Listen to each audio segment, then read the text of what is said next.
Gautam neuro care brain stroke, migraine, fits, brain and spine surgeries కి best neuro surgeon. స్వలాభం కోసం ఇద్దరు ప్రజల ప్రయోజనాలను తాకెట్టు పెట్టారు. టీడీపీ అంతే, వైసీపీ అంతే. దొందే. అమరావతి రాజధాని అమరావతి అన్నాడు చంద్రబాబు గారు. సింగపూర్ చేస్తానన్నాడు.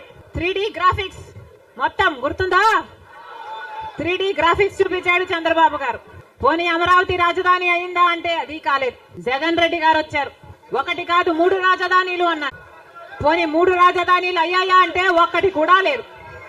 ఈరోజు మనకు రాజధాని ఏది అంటే ఏదో మనకే అర్థం కాని పరిస్థితి.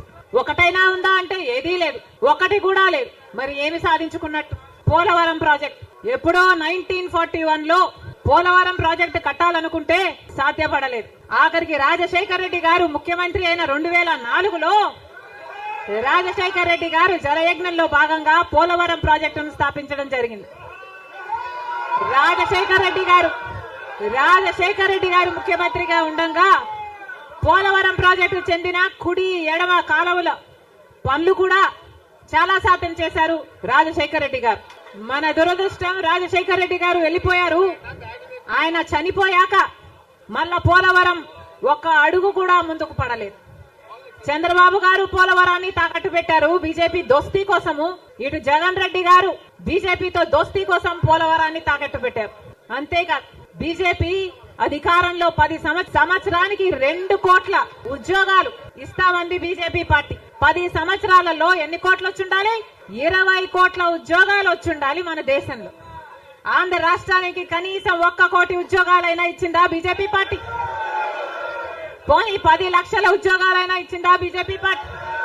కనీసం 1 లక్ష ఉద్యోగాలైనా వచ్చినాయా? లేదు.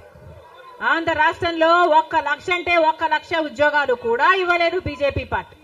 ఉన్నవి కూడా ఊడాయి. బీజేపీ పార్టీ ఆ రోజు చెప్పిన మాట, రైతులకి ఆదాయము డబుల్ చేస్తామన్నారు. రైతుల ఆదాయం డబుల్ చేయడం ఏమో గాని రైతులకున్న ఖర్చులు 10 ఇంతలు పెరిగాయి. ఈ రోజు అప్పు లేని రైతు ఉన్నాడా? అప్పు లేని రైతు ఎవరైనా ఉన్నారా అని ఎవరిని అడిగినా లేదమ్మా, అప్పుల పాలైపోయాం. రైతు అన్నవాడు ఆత్మహత్యలు చేసుకున్నా గానీ ఎవ్వడు పట్టించుకునేవాడు లేడు. మరి ఎందుకున్నట్టు బీజేపీ పార్టీ అధికారంలో ఏం చెప్పారు? స్విస్ బ్యాంకులలో విదేశాలలో ఉన్న బ్లాక్ మనీ మొత్తము తీసుకొస్తాము, అన్ని పేదల చేతుల్లో పెడతాము అని చెప్పింది బీజేపీ పార్టీ. పెట్టారా? పేదల చేతుల్లో 1 రూపాయినా పెట్టిందా బీజేపీ పార్టీ? మరి ఎందుకు నమ్మాలి బీజేపీ పార్టీని? టీడీపీ పార్టీకైనా జగన్మోహన్ రెడ్డికైనా ఎందుకు చెయ్యాలి బీజేపీ పార్టీతో దోస్తి? ఎందుకు వాళ్ళ ఎమ్మెల్యేలు, ఎంపీలు, రాజ్యసభ ఎంపీలతో సహా బీజేపీ పార్టీ తొత్తుల్లాగా ఎందుకు మారారు? టీడీపీ పార్టీ అయినా వైసీపీ పార్టీ అయినా ఇద్దరు కలుపుకుంటే వాళ్ళకు చెందిన ఎంపీలు, లోక్సభ ఎంపీలు 25 మంది. ఆంధ్ర రాష్ట్రానికి చెందిన ఎంపీలు 25 మంది. 22 మంది వైసీపీ అయితే 3 తెలుగుదేశం పార్టీ. కానీ మొత్తం 25 మంది ఎంపీలు బీజేపీ పార్టీ చేతుల్లో ఉన్నారు. బీజేపీ పార్టీ ఏం చెప్తే ఈ ఎంపీలు మొత్తం అందరూ గంగిరెద్దులాగా తలూపుతారు. రాజ్యసభకు చెందిన 6 ఎంపీలతో సహా మొత్తం 31 ఎంపీలు ప్రజలు బీజేపీ పార్టీకి ఓటు వేయకపోయినా, తెలుగుదేశం పార్టీకి ఓటు వేసినా, వైసీపీకి ఓటు వేసినా ఉన్నది మాత్రం బీజేపీ పార్టీలో. మరి ప్రజలు వైసీపీకి గాని తెలుగుదేశం పార్టీకి గాని ఎందుకు ఓటు వేయాలి? బీజేపీ పార్టీకే ఓటు వేయొచ్చు కదా. వైసీపీ గాని తెలుగుదేశం పార్టీ గాని ఎందుకు వాళ్ళ